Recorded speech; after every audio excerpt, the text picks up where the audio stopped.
So nearby, Brad and Nisha. What's your favourite Robin Williams moment? Flubber. Flubber's such a good movie. Flubber does not get enough does not. praise. Few actors could ever hope to have a presence as commanding as that of Robin Williams. A man with such amazing acting chops, he was literally kicked out of one of the most prestigious acting schools on earth because there was nothing more they could teach him. As it turns out, Robin Williams wasn't just an incredible actor, but a gamer too, reportedly spending many an evening quick-scoping teenagers in Call of Duty as a way to relax and unwind. And the first thing I should mention is that today's video is sponsored by me. I'm at t-shirts now, getting on that fucking business of selling shirts. What's the person who calls it? A tailor? No, that's the person who... A haberdasher? Someone who sells fabric? What do you call someone who sells t-shirts other than a mug on YouTube? A t-shirter. A t-shirter, okay, I'm a t-shirter. So the first thing I should probably address is that little tidbit at the start of the video about Robin Williams literally being too good for the most prestigious acting school on earth. That is a true story. He went to Juilliard, actually the full name, the Juilliard School of Performing Arts, often just known as Juilliard, which is the most prestigious school for the performing arts on earth. And Robin Williams left before he graduated because a teacher pulled him aside and went, "There's nothing more we can teach you."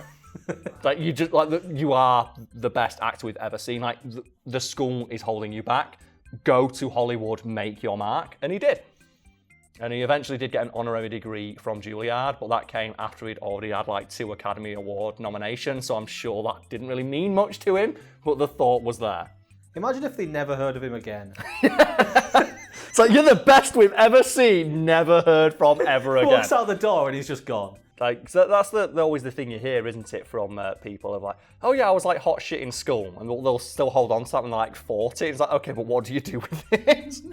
It's like, the longer you go past school without actually having like done something with your supposed potential, like there's so much potential that you had, the worse it gets. And Robin Williams, like, he just cashed in immediately, I suppose, because like I can't even begin to just go through like his list of accreditations that he got from like peers in the industry.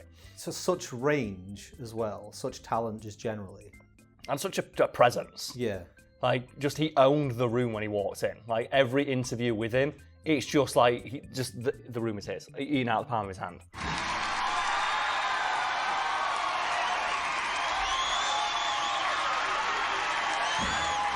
And he was like, obviously a great comedic actor and a great dramatic actor as well. And that's one of those things that's always frustrated me about acting, where comedy actors will do dramatic roles and like absolutely own it, and then dramatic actors will try and be funny and they can't do it. But then comedy is often seen as like the lower form of entertainment, even though that's clearly the harder thing to do. It's clearly harder to be funny than it is to be dramatic and somber and like sad. I think it's telling. The best example I can think of of a serious actor to do comedy is Leslie Nielsen. His comedy was deadpan. Yes. It was serious. So he took what he was already known for and made that funny. Yeah, and I'd argue that was mostly down to his direction. Because that was Zucker, Abrams and Zucker, who made like Airplane and Police Squad and stuff. It was their direction that made it so funny. And later films starring Nielsen that didn't have those as directors didn't use him right because they tried to make him goofy. They made him like do like goofy faces and things. Like, that's not what makes him funny. It's the fact that he's such this like, you know, handsome, staid, leading man looking motherfucker in these absurd situations and just being there like, yes. Like when we talked about him having the fart machine.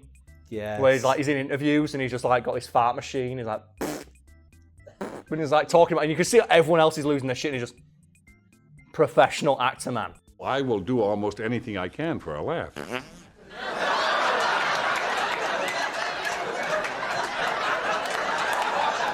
It's such a simple gag, but when it's done well, it can make anybody laugh. I compare like poop jokes and fart jokes, and they're like bread, where bread, no one's favourite thing is bread, but if it's made well, it's the best thing you've ever had. Like, do you know when you have like that bit of warm bread, and it's like this is better than any meal anyone's ever prepared. Like, it doesn't like nothing compared to this. Like a fart joke, so a well-made or well-crafted fart joke is funnier than anything. It's like one of the hardest I've ever laughed when I was in just a bathroom once, and I just saw on the wall this giant like 6 foot long penis, and underneath it, in tiny little text, you had to go all the way up to read what it said. It said Penosaurus Rex, and just like I went. My career as a writer has been playing catch up to that guy who wrote it on that wall. I love this idea that you've based your entire career trajectory on trying to beat this one joke. It can't be done. It was the funniest thing I've ever seen. Like, bringing it back to Robin Williams, he was very famously a man who was open about his numerous vices, like drugs and alcohol. And do you ever hear how he overcame his addiction to drugs and alcohol? Because it's kind of adorable. Cycling. He became obsessed with cycling, and he would go on record saying, "Cycling saved my life." And by the end of his life, he had a collection of several hundred bikes stored in his garage, and you could find him frequently just cycling around the city in which he lived. And there's stories of people like, "I was just cycling, and this guy goes past me." I'm like, "Fucking hell, he's fast. Try and catch up." It's Robin Williams. Just Robin Williams is there, and he goes like the Tour de France and stuff like that, and he can often be found in bike shops, like talking shop with people, and it's all that good stuff. And he's like, "Yeah, like cycling saved my life," and he was really, really, really good at it. A lesser-known vice of Robin Williams was video games, to the point where his own daughter is named after a video game, Zelda Williams. And did you ever see that great picture where like Zelda Williams dressed as Peach, I think it was? Like she dressed as one of the other Nintendo princesses as a joke, and people, men, didn't know she was taking the piss and were giving a shit for it. It's like, she's literally called Zelda. She knows who the character is. I was going to say, how would you not know that it was a joke? Oh, I think she dressed as Link. I think she dressed as Link. She said, I dressed as Zelda. And we were like, that's not Zelda, you should know that. It's like, she's literally named after Princess Zelda. Robin Williams had something I'd like to describe as big Henry Cavill energy, where when he talked about video games, people would try and make fun of him. Have you seen that interview with like Henry Cavill where he talks about like Warhammer? Yeah. And people try and make fun of him for it, and it's like all like 6 foot, 200 pounds of Henry Cavill sat there like, yeah, explain to me why it's sad to play Warhammer. Tell me why I'm wasting my life. It's not just that what he looks like as well. Like Henry Cavill is Superman and The Witcher. Yeah. And you're trying to tell this guy what is cool and what isn't. He sets what is cool. Yeah. And it's that thing of like Robin Williams had that same energy where he'd talk about his love of video games in interviews, and in the 80s and early 90s, like video games were like this thing, oh, they're for kids out there. And Robin's like, no, they're amazing. Like, they literally changed my life. And he bought like a giant big TV in his house. He had all the latest games, all the latest consoles. Also, like playing with his wife, playing with his kids. He was just a big kid at heart. Robin Williams was like that. He liked video games. He also liked anime, and he spoke at length about how much he loved anime. I think he said Aunt May. Aunt May. He also loved comic books as well. And it's sad like Lucas isn't here, because when Robin Williams was asked in a Reddit AMA, what's your favourite video game? Just without hesitation, Legend of Zelda, Ocarina of Time. This is Lucas's favourite game. Yeah. And it's widely considered one of the best games of all time. It's like I think like Robin, without hesitation, like, can you imagine how many actors, especially like, back then, if you asked like, what's your favourite video game, would even give you an answer. Like, I don't play video games. Like, there's too much posing and posturing, isn't there? It's like, no, I read books and like, it's like everyone needs to relax. But Robin Williams was an all-round gamer. He didn't just play like, the classics or like, Nintendo games. He also played a lot of PC games. The Sims. Yeah, I'm not sure if he played The Sims, but he was apparently a big PC gamer, and he played a lot of first-person shooters. And a funny story told by him is he would often go to Afghanistan and Iraq to entertain the troops. And when he'd done his stand-up set and he'd post the photos and stuff, he'd hang out in the barracks. And he would go to the barracks and notice that they had Xbox 360s with Call of Duty on them. And he would express endless amusement at the fact that these men were literally fighting in a war zone, and they would relax by going to a virtual one. And he'd play that team deathmatch with soldiers in war zones. And he was apparently really, really good at Call of Duty, Half-Life. Counter-Strike is another Counter-Strike, yeah, he played a lot of Counter-Strike. And there's a great interview with him. It's only like a 10-second clip, but it's like someone asking him, what do you think of Call of Duty? He's like, oh, I hate it. It's like, why? It's like getting sniped by kids. It's awful, isn't it? Because apparently, like, he'd get really mad. He was like a true gamer in every sense of the word, because he'd get really mad when he got beaten. And like there's numerous interviews with him, it's like, yeah, sometimes I just can't, because I'll put that mic in, I'll start giving some shit down that mic. Does he not rage quit? He didn't rage quit, he wasn't that bad, but he did like, sometimes he'd say, I'll put that mic in and I'd give those kids what for. Because like, there's nothing more humbling than getting beaten by an 11-year-old, and it'd annoy him when he'd put his mic in and he'd yell at them. Which means that there's someone out there who got like an arsehole opening from Robin Williams and probably didn't know it. That man can probably shit talk you better than you can shit talk anyone in your life. Yeah, and he can do it in like 3 different languages. Yeah. And he can do it like, at rapid fire. You'd never have a chance to interrupt him. It would just be like an endless stream of insults and jokes at your expense, and there's nothing you can do about it. Oh, man. Go, Robin Williams. have I told you that joke about Yes. the? It's a kid. I don't remember it very well, but there's a kid playing a game, and his mum comes in to interrupt and says, "I need to introduce you to my new boyfriend." Okay. And the kid's like, "I'm not interested, Mum. I don't want to meet him." And she says, "No, come on. You've got to meet him." So he walks in and looks at the kid and he goes, "Ah, Phantom 78. We meet at last." And the kid turns around and goes, "No, it's you." And he says, "Yes, I told you I'd fuck your mum." Do you think that actually happened? Well, really? That actually happened in real. There's a story like a guy tracked someone's. I think it was on the radio. Do you remember this story? It was a lady on the radio.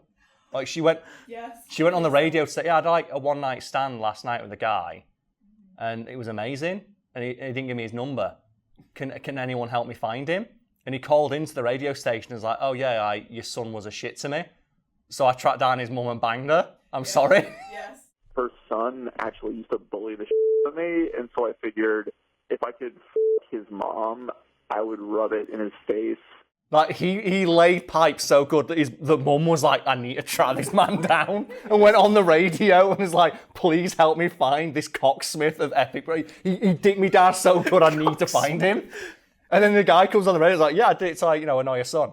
And now he's like, his mum's on the radio saying, "I got dicked down so hard that I need more." Radio presenters are just like, The guy's he's a career motherfucker. Yeah, literally. That's it. But that's one of those things where you knew it had happened at least once, but the fact it happened on the radio.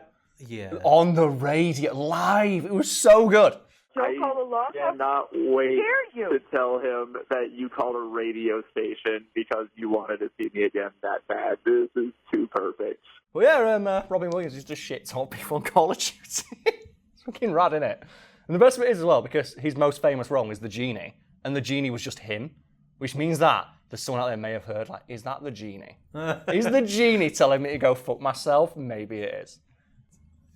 Go downstairs to your mum. Your mum's like, "Why are you crying?" "I just got shit talked by the genie." Got shit talk about the guy from Flubber, man. Yes. The guy from Flubber. It's flying rubber. It's called Flubber. That's a great film as well, though, because, like, that bowling ball, that's like, do you know, like, obviously it's a kid's film. So Yeah. fuck it, we're going to talk about Flubber now. So settle to Flubber, Brad, what is it? So Flubber is obviously it's a comedy. Yeah. Robin Williams is playing a scientist who's trying to.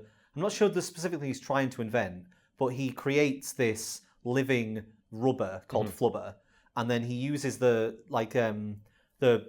science behind it to then create a lot of other inventions, including like super bouncy stuff. And, Yep. Yeah.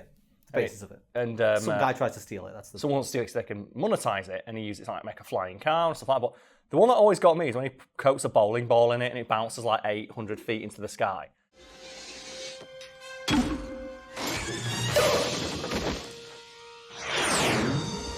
Imagine that in a war zone. Just imagine you've got a bowling ball and you just throw it into a water covered in flubber. Done. You think you're too small. Bouncy tanks. Oh, God. No.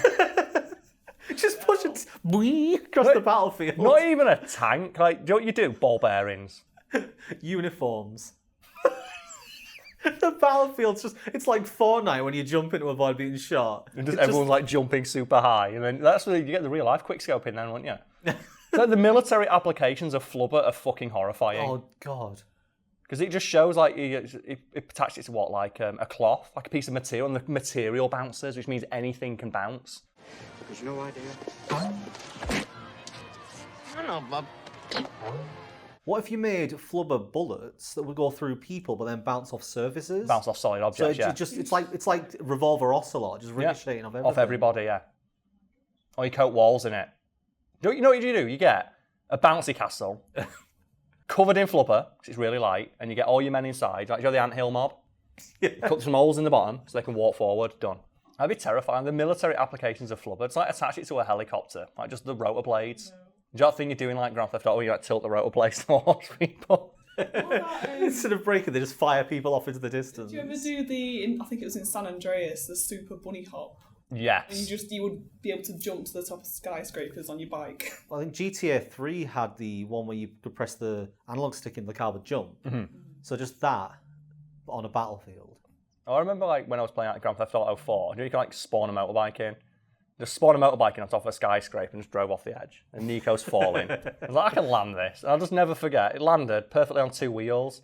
Giant explosion of blood from in between Nico's legs. Character model falls off. Stands up, like, I fucking hate this country. And it's like, you know what, Nico? So do I.